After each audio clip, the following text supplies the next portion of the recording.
So here we have the Land Rover Discovery on a 13 plate. I'm going to start off by showing you around the outside of the car, and then we'll hop in and run through some controls on the inside. From the outside though, you can see it's a 5-door car.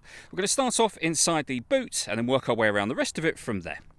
As we approach the back of the car, you can see we have reversing sensors. The tailgate opens in 2 sections to reveal all 7 seats. You can of course fold these rear 2 down. You can also fold what is currently the middle row down as well.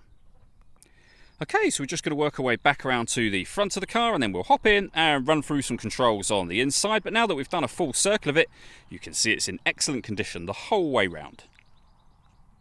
Just briefly before we climb in, I think it's well worth seeing the interior from this exterior point of view. There's plenty to run through on the dashboard, so let's hop in and we'll do that right now.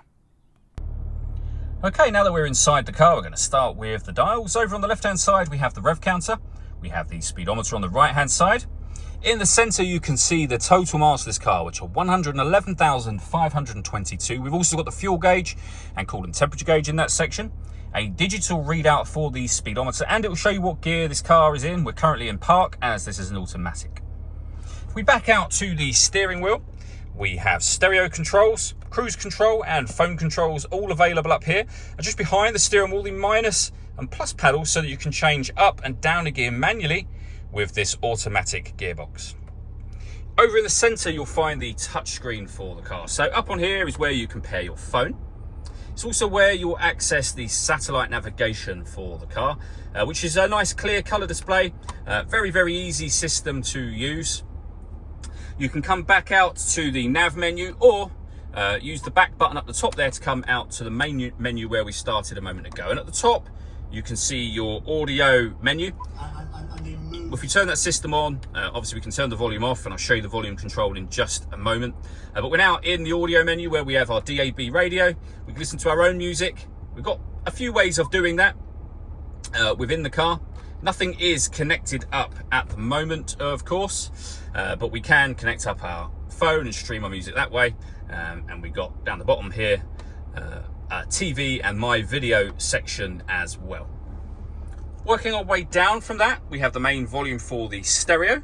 We have the clock in the middle. You can access certain menus directly from on here if you'd rather use those buttons than the touchscreen. And then below that, we have the dual zone climate control. So you can adjust the passenger temperature, the driver temperature. You can increase and decrease the fan speed. You can determine what direction you'd like the air to be distributed in. And when you're happy with those settings, the air conditioning is on at the minute. You can turn it off and on again from here, or hit auto.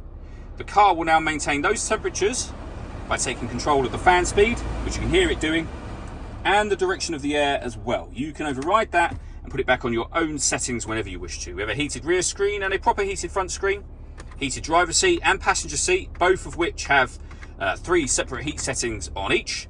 We can turn the parking sensors on and off, and the traction control on and off, and we have our hazard warning lights there, of course, as well.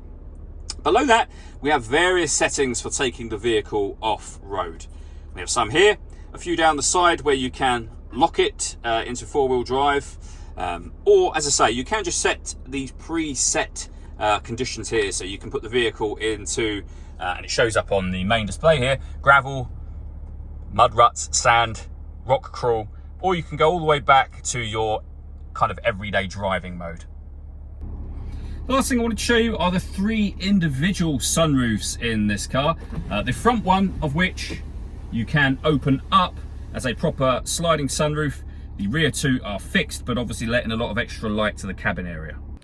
All that leaves me to say is thank you for taking the time to watch this video. If you'd like to come and see the car in person and have a test drive, please feel free to give us a call here at West Horsley Motors. We'd love to hear from you soon.